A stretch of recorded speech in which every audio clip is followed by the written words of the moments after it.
Hello students, welcome back to the welcome. आज की class में हम लोग पढ़ने वाले हैं अध्याय 6 भूपटक और भूपटक। एक कहानी में दो पहलवान है, भूपटक और भूपटक, है ना। तो दो पहलवान थे, भूपटक और धरपटक। भूपटक पहलवान की बड़ी इसकी नौका एक ही बात करता है। अगर धरपटक पहलवान भूपटक पहलवान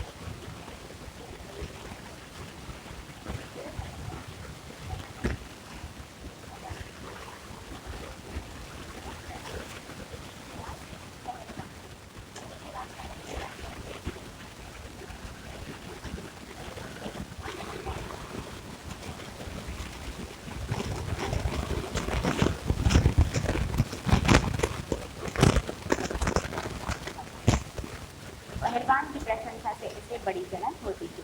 एक दिन उससे रहा नहीं गया, अपने कंबल में 90 मन आटा बांधा, उसे पीठ पर लादा और मुंह पटकने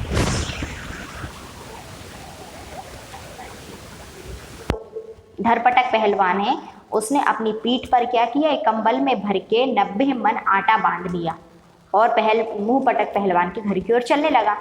रास्ते में एक बड़ा सा तालाब देखकर वह रुक गया। उसे जोरों की भूख लगी थी, प्यास से उसका गला सूख रहा था। तालाब के किनारे अपनी गठरी रखकर उसने तालाब के पानी से अपना आटा साना। तालाब का आधा पानी उसमें लग गया।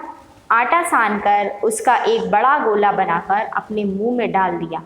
फिर पानी पीने धरपटक तालाब में उतरा और आधे भरे तालाब का सारा पानी पी गया। फिर उसने एक जोरदार डकार ली। उसके बाद तालाब के किनारे लेटकर घराटे भरने लगा।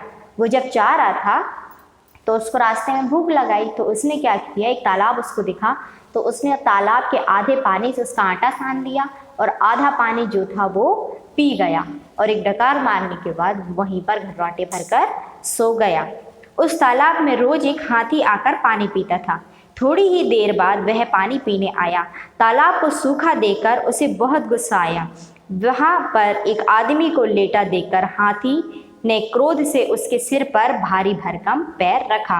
धरपटक पहलवान की नींद टूट गई। उसने खींचते हुए कहा, अरे अगर तुम मेरा सिर ही दबा रहे हो तो ज़रा ढंग से दबा दो। उसने क्या कहा, वहाँ पर वो जो तालाब था उसका सारा पानी तो इसने इस्तेमाल कर लिया था धरपटक पहलवान ने, और उस तालाब पे क्या करता था, रोज़ एक हाथी पानी पीने आता था।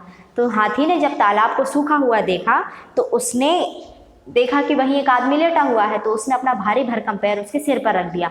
तो वो पहलवान कहता है, अरे भाई मेरा सिर ही दबा रहे हो तो ज़रा अच्छे से दबा दो। धरपटक पहलवान की बात सुनकर हाथी को और गुस्सा आ गया। वह उसे अपनी सूंड में लपेटकर उछालने जा ही रहा था कि धरपटक पहलवान ने फुर्ती से उठकर उस हाथी को पकड़कर अपने झूले में डाल लिया और वहाँ से आगे चल पड़ा। मुँह पटक पहलवान के घर के सामने पहुँचकर धरपटक पहलवान ने हाँक लगाई, कहाँ हो मुँह पटक, सुना है तुम बहुत बड़े पहलवान हो, हिम्मत हो तो मेरे सामने आओ। तो जो मुँह पटक पहलवान था उसके घर के सामने पहुंच गया धरपटक और बोलने लगा कि मैंने सुना है कि तुम बहुत बड़े पहलवान हो, हिम्मत है तो मेरे सामने आओ।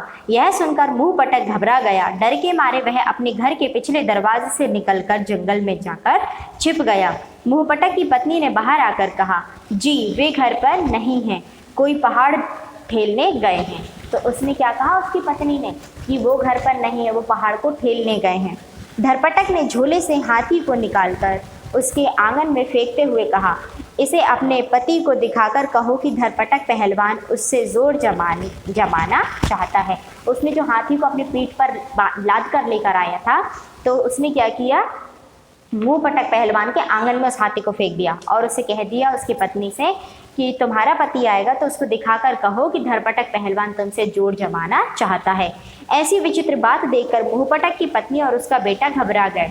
लेकिन मुँह पटक का लड़का बड़ा चालाक था, बहुत होशियार था। मुँह पटक का बेटा है ना, उसने अपनी कर्कश आवाज़ में खींचते हुए कहा, ओ माँ, इस आदमी ने मेरी ओर एक चूहा फेंका है, अब बताओ मैं क्या करूं। उसने हाथी को क्या कह दिया, चूहा कह दिया कि माँ इसने मेरे सामने एक चूहा फेंका है, अब बताओ मैं क्या करूं। उसकी माँ बोली, घबरा मत बेटा, अपने पिता को आने दे, वही इस आदमी से निपटेंगे, फिलहाल इस चूहे को झाड़ू मारकर फेंक दे। इसके बाद झाड़ू लगाने की आवाज़ आने लगी। फिर उस लड़के ने कहा, माँ यह चूहा तो नाली में गिर गया। वो दोनों क्या आपस में बातचीत करने लगे। उन्होंने हाथी को चूहा बना दिया और आपस में ऐसी बातचीत करने लगे जिससे सामने वाले को लगे कि नहीं, ये उसको चूहा ही समझ रहे हैं। धरपटक पहलवान सोचने लगा, इसका बच्चा इतना ताकतवर है, वह स्वयं भी ज़रूर मेरे जैसा ही बलशाली होगा। घर के सामने काफ़ी ऊंचा एक ताड़ का पेड़ लगा था।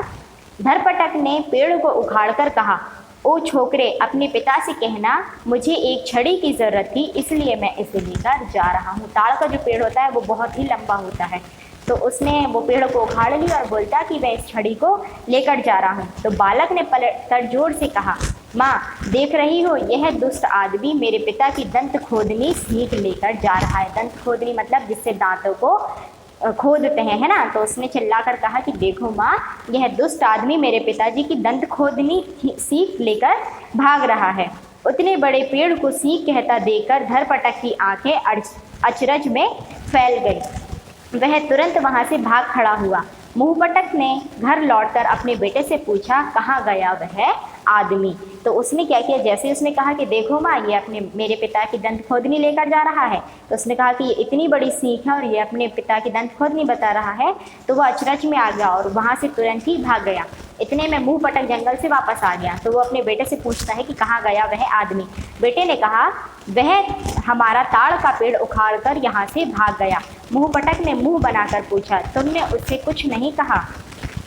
बेटे ने जवाब दिया, वह जब लेकर भाग ही गया तो मैं क्या कहता। बेटे की बात सुनकर मुंहपटक को बड़ा गुस्सा आया। वह बोला, मेरा बेटा होकर भी तुमने मेरा नाम डुबो दिया। क्या तुम उसे कोई मुंह तोड़ जवाब नहीं दे सकते थे? चलो तुम्हें अभी जाकर नदी में फेंक आता हूँ। उसने कहा कि तुम मेरे बेटे हो तो तुम उसको कोई मुंह तोड़ जवाब नहीं दे सकते थे, तो चलो मैं अभी तुम्हें नदी में फेंक कर आता हूँ। नदी गांव से बहुत दूर थी। वह सोच रहा था कि जहाँ भी उसका बेटा घबरा कर रोएगा, वह उसे चेतावनी देकर माफ कर देगा।